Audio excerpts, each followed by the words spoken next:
Presiden Jokowi secara resmi mengumumkan Indonesia positif virus corona pada 2 Maret 2020 lalu. 2 orang warga Depok dinyatakan sebagai kasus pertama di Indonesia. Publik pun panik. Kepanikan ini disebabkan karena ketidaktahuan tentang virus corona dan seberapa besar ancamannya.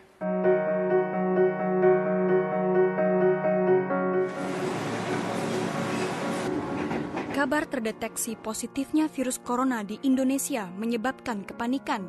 Di tempat umum, hampir semua orang bermasker.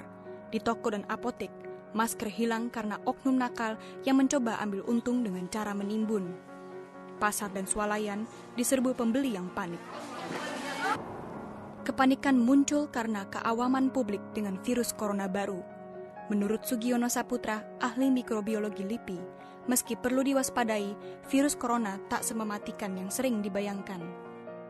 Jadi kalau kita bandingkan ya, coronavirus ini memang sama juga seperti HIV dan Ebola, tapi kalau kita bandingkan dengan keganasannya, jelas lebih ganas Ebola dan HIV/AIDS.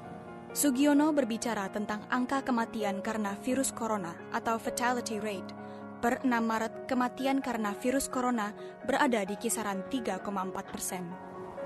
Sejak terdeteksi pada akhir Desember 2019 hingga pada saat saya berbicara di awal Maret 2020 ini, virus corona baru atau COVID-19 telah membunuh sebanyak 3.356 jiwa.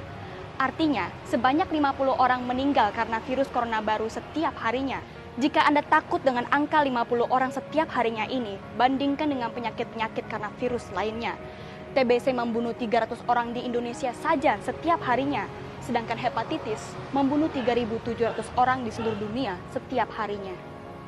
Jadi memang beberapa pakar memprediksi bahwa virus ini nantinya akan pandemik, cenderung memiliki gejala yang lebih mild dibandingkan dengan coronavirus yang lain.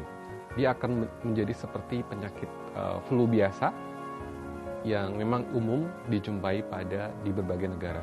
Biasanya menyebabkan fatal memang karena dia memiliki riwayat penyakit lain seperti jantung, asma ataupun diabetes. Menurut Dr. Andi Khomeini, kunci utama melawan virus corona adalah dengan menjaga daya tahan dan kebersihan tubuh.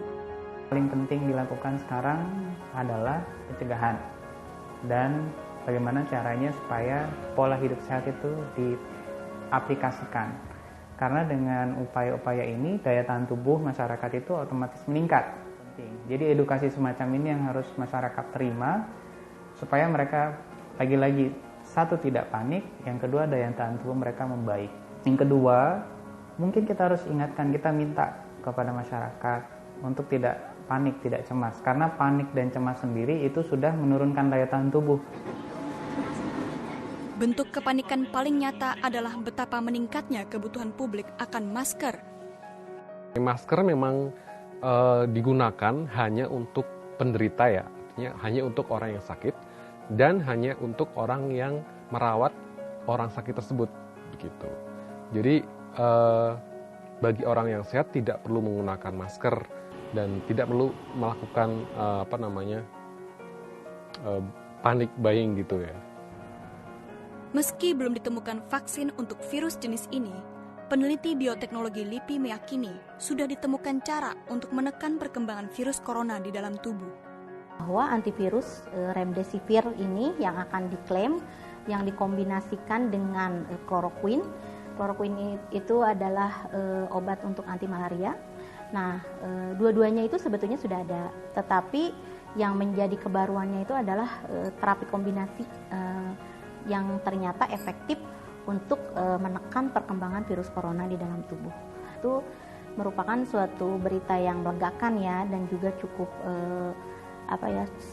merupakan penemuan yang sangat penting juga di tengah-tengah memang kita gempuran infeksi virus.